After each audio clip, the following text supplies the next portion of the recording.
तीव्र व्याकुलता जब चित्त में होती है तो समाधान अवश्य मिलता है, इसमें संदेह नहीं है। व्याकुलता का परिणाम कैसा होता है, समय अधिक हो रहा, लेकिन हम एक छोटी सी बात बता देते हैं। हमारे पूज्य पहाड़ी बाबा महाराज को, गुरुदेव को व्याकुलता हुई। व्याकुलता इस बात की थी कि जिसके लिए साधु बने थे वो काम तो हुआ नहीं, जबकि उस समय तक वे बहुत उच्च अनुभूति की अवस्था तक पहुंच चुके थे, समाधि तक वे पहुंच चुके थे, पर जो उनको चाहिए था वो मिला नहीं। तो अपने गुरु भाई को बिना बताए चल पड़े उज्जैन की तरफ, वृंदावन से। अगहन का महीना था, लंबी कथा हम बहुत संक्षेप में सुना रहे हैं। और कहते इतनी तीव्र व्याकुलता थी कि न भूख न प्यास, बल चलते ही चले जा रहे हैं। उज्जैन कितनी दूर है वृंदावन से, कोई पास में थोड़ी है, और धुन सवार है पैदल चलने की।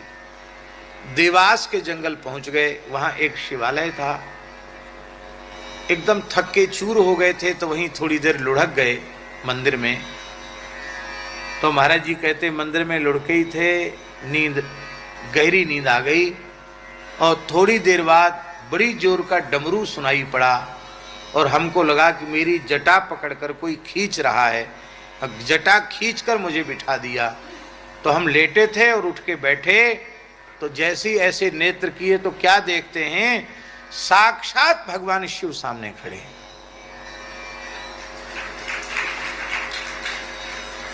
स्वप्न नहीं, प्रत्यक्ष शंकर जी सामने खड़े हैं, और हंसकर कहते हैं तेरे मन में तीव्र व्याकुलता है कि कोई ऐसे समर्थ पुरुष मिले जो भगवान का हमें प्रत्यक्ष अनुभव करावें।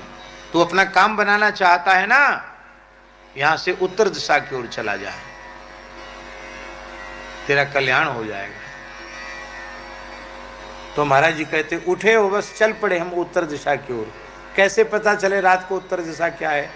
तो शंकर जी की जलहरी से पता चल जाता उत्तर दिशा कौन है, क्यों शंकर जी की जलहरी उत्तर की ओर होती है।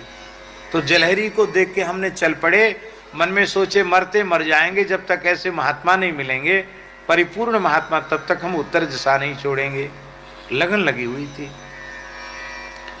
तो अभी थोड़े चले ही थे, अगहन का महीना था, ठंड पड़ रही थी, ठंडी ठंडी हवा चल रही थी, और सवेरे शायद 4:30-5 बजे का समय होगा।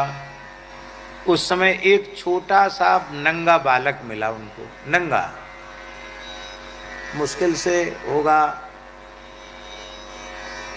5-6 साल का होगा बस। तो महाराज जी कहते हमको तो धुन सवार थी, तो हमने उसका, ए बालक भगवान, सीताराम, ए बालक भगवान, यहाँ कोई महात्मा रहते हैं उत्तर की तरफ? तो हंसा बालक, बोला रे महात्मा को खोज रहे हो? ऐसे महात्मा रहते हैं जो मिट्टी छू दें तो मिश्री हो जाए।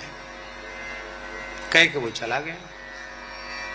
कहते हम आगे बढ़े तो हमने देखा कि एक छोटी सी कुइया है, जंगल था वहाँ, कुइया जानते ना, छोटा कुआ, और एक चमेली की लता है, चमेली, और चमेली की लता पर एक महात्मा के जटा फैले हुए हैं, बड़े जटा थे, और वो ऐसे उसके सहारे बैठे हैं।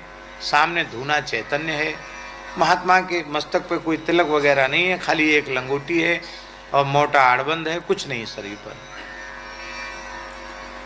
तो महाराज जी ने उनको प्रणाम किया, प्रणाम करके वहां बैठ गए। बैठते ही वे महात्मा बोले,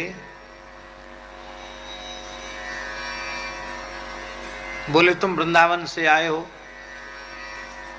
और अमुक स्थान के महंत हो, तुम्हारे गुरु जी का नाम ये है, और तुम ऐसे ऐसे चले, और अभी थोड़ी देर पहले आज की रात में ही तुमको शिव जी का दर्शन हुआ है।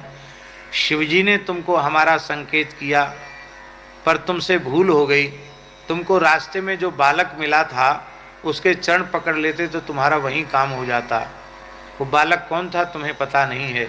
वो सनकादिकों में सनत कुमार भगवान थे, जो तुम्हारे ऊपर कृपा करने आए थे, पर तुमने उनको प्रणाम तक नहीं किया।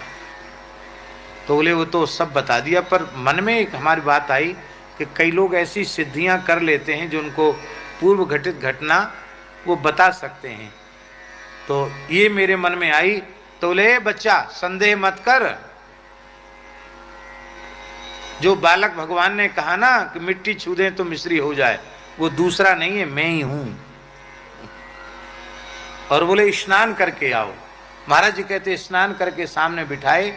इसके बाद फिर ये नहीं बोलते थे कि उन्होंने हमको क्या दिया या क्या किया, वो बस गदगद हो जाते थे, कहते थे हमारा काम हो गया। क्या कहते थे? हम जिसके लिए साधु बने थे वो मेरा काम वहां पहुंचते ही हो गया। इसके बाद तो उन्होंने भजन का मार्ग बताया और कुछ दिन पास रखने के बाद कहा कि चित्रकूट में जाके भजन करो। तो महाराज जी ये बात कहते थे कि मेरे अनुभव की बात है कि व्याकुलता भीतर से तीव्र हो तो पथ प्रदर्शक मिल जाएंगे, मार्गदर्शक संत सदगुरु मिल जाएंगे। नारद जी सनकादिक भगवान कहीं गए नहीं हैं, यहीं हैं। तीव्र लगन हो तो दर्शन देंगे। अच्छा।